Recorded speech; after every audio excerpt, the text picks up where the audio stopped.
Certa vez, durante meu turno noturno, recebi uma chamada por volta da meia-noite. Era sobre uma pessoa suspeita que estava indo de casa em casa, batendo nas portas e dizendo coisas perturbadoras pelas portas ou câmeras de campainha.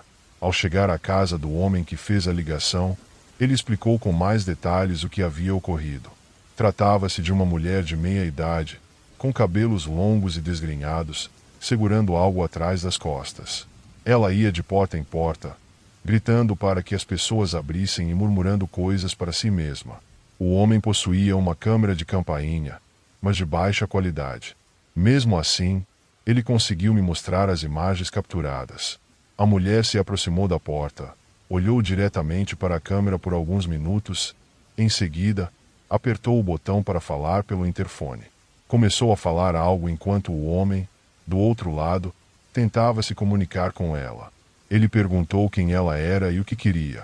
Ela apenas repetia, entre sorrisos e gargalhadas, que precisava de sangue e pedia para abrir a porta. Quando o homem ameaçou chamar a polícia, ela riu, começou a socar a porta e tentou arrancar a câmera da parede. Eventualmente, ela foi embora, mas não sem antes seguir para a casa ao lado. Foi então que ele realmente decidiu ligar para o 190. As imagens eram incrivelmente arrepiantes, como cenas de um filme de terror. Era impossível identificar o que ela segurava atrás das costas, pois ela se afastava da porta de forma assustadora, sempre de frente para a câmera. Havia outras unidades policiais na área tentando localizá-la. Era praticamente uma caça humana, e a descrição fornecida às equipes era de uma mulher possivelmente perigosa. Verifiquei as casas próximas a pé e depois voltei ao meu carro para continuar patrulhando a região. Não conseguimos encontrá-la, até que um chamado de invasão nas proximidades foi relatado. Alguém ligou para o 190 informando que uma pessoa havia entrado em sua casa com uma arma, e o chamador estava escondido em um quarto no andar de cima. O morador também tinha uma câmera de campainha e conseguiu ver a mulher entrando pela porta da frente. Antes disso, ela novamente encarou a câmera por alguns momentos. Cheguei à casa praticamente ao mesmo tempo que outra unidade. A porta da frente estava destrancada, o que facilitou a entrada, mas precisávamos ser cautelosos. Entramos com armas em punho, atentos ao possível perigo que ela representava. Anunciamos nossa presença, gritando que era a polícia e ordenando que a intrusa saísse com as mãos para cima. De repente, ouvimos um grito de socorro vindo do andar superior. Subimos rapidamente as escadas, seguindo os gritos, que nos levaram ao quarto principal. O morador desbloqueou e abriu a porta, revelando ele e sua esposa escondidos dentro do quarto. Eles relataram que a mulher havia arranhado e batido na porta por vários minutos, mas não tinham ouvido nenhum som indicando que ela tivesse saído ou descido as escadas. Verificamos todos os cômodos do andar de cima. Em um dos quartos, na escuridão completa, ouvimos uma risada arrepiante. Ao acender a luz, lá estava ela, sentada na cama, olhando diretamente para mim e sorrindo. Ela segurava uma faca enorme, e o sangue encharcava os lençóis da cama. Era o próprio sangue dela. Ela havia cortado um dos pulsos. Repetia, como na câmera da primeira casa, que precisava de sangue. Foi então que notamos uma pequena boneca entre suas pernas, também coberta de sangue. Ordenamos que largasse a faca, mas ela apenas riu, murmurando coisas incompreensíveis. Eu tentava manter a calma, falando com ela de forma gentil, dizendo que não precisava se machucar nem machucar mais ninguém, mas ela continuava me encarando e rindo. A tensão no ambiente era palpável. De repente, a mulher saltou da cama com a faca erguida, emitindo um som aterrorizante, como se estivesse prestes a me atacar. Reagi instintivamente e disparei 2 vezes, acertando-a no braço. Ela gritou, largou a faca e caiu no chão, chorando e segurando o braço ferido. Aproveitamos o momento para contê-la e algemá-la. Imediatamente chamamos uma ambulância para tratar os ferimentos dela. Posteriormente, ela foi levada a uma prisão local e, mais tarde, considerada inocente por motivo de insanidade. Atualmente, está internada em um hospital psiquiátrico da cidade. O horror vivido por todos os envolvidos é indescritível. Desde os moradores apavorados que tiveram suas casas invadidas, até nós, policiais, que enfrentamos a situação de perto. Essa foi, sem dúvida, a experiência mais assustadora em todos os meus 10 anos como policial. Eu trabalho no turno noturno da Polícia Federal no Rio Grande do Norte.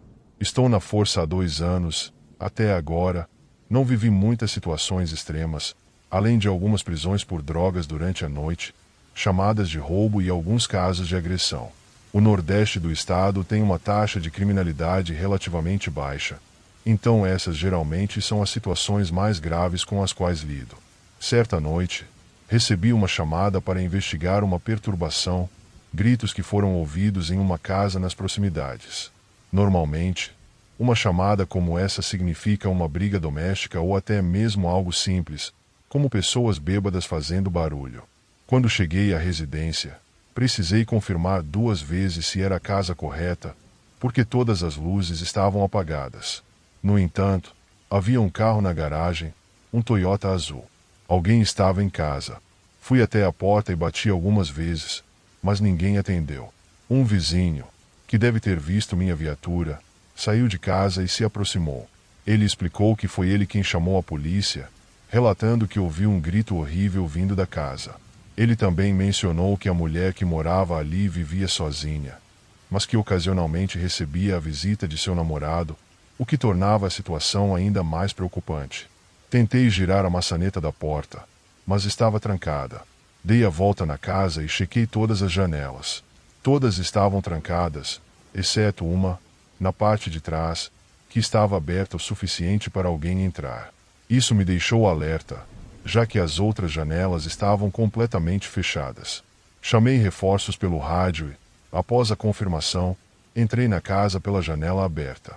Acendi as luzes assim que entrei, começando pela cozinha e indo em direção à sala. Diferente do que vemos em filmes ou séries de TV, onde os policiais investigam no escuro para criar suspense, na vida real é aconselhável ligar as luzes. Chamei pela moradora em voz alta, tentando garantir que ela soubesse que era a polícia. Mas não houve resposta, por mais alto que eu gritasse. Após verificar o térreo e não encontrar nada, restava apenas o andar de cima. Eu queria esperar o reforço chegar, já que estava nervoso com o que poderia encontrar lá em cima. Mas também sabia que, se esperasse e ela estivesse em perigo, poderia desperdiçar um tempo precioso. Antes de subir as escadas, destranquei a porta da frente para facilitar a entrada dos outros policiais. Ao subir as escadas, fui com cuidado. Quando cheguei na metade, olhei por cima do corrimão e vi 4 portas no andar superior. Acendi a luz do corredor e chamei novamente, até ouvir um rangido vindo de uma das portas. Fui até ela e abri. Era um quarto. A luz estava apagada, mas a luz do corredor era suficiente para ver uma mulher deitada na cama, coberta até os ombros. Aproximando-me lentamente, percebi manchas escuras que encharcavam o lado oposto das cobertas, o lado que eu não podia ver da porta. Quando puxei as cobertas, vi que era sangue, muito sangue. Ela havia sido esfaqueada várias vezes, mas ainda estava respirando. Imediatamente chamei pelo rádio, relatando a situação e pedindo uma ambulância com urgência. Então, o som que ouvi anteriormente, aquele rangido, deixou de fazer sentido. A mulher estava desacordada e imóvel. Alguém claramente a colocou ali. Fiz uma busca pelo quarto, começando pelo guarda-roupa. Com a arma em punho, respirei fundo por alguns segundos antes de abrir a porta. Estava vazio. Quando me virei novamente para a cama, ajoelhei-me e olhei debaixo dela. Foi então que vi um homem. Ele estava deitado ali, usando uma máscara que cobria a parte inferior do rosto. Apontei minha arma e gritei para ele mostrar as mãos. Lentamente, ele as levantou, mantendo-as acima da cabeça. Fiz com que saísse debaixo da cama devagar, verificando se ele não estava armado. Ordenei que ficasse no canto do quarto com as mãos para cima enquanto aguardava o reforço. Não quis arriscar algemá-lo sozinho, caso ele tivesse outra arma escondida. Assim que os outros policiais chegaram, levei o homem sob custódia. A ambulância chegou logo em seguida, e a mulher foi levada às pressas para o hospital. Apesar de ter sido esfaqueada 6 vezes, ela sobreviveu. Mais tarde, Descobrimos que o homem era seu namorado. Ele havia descoberto que ela o traiu com um amigo dele. Após ligar para confrontá-la, ela terminou o relacionamento por telefone. Isso, aparentemente, foi o que o levou a cometer o crime.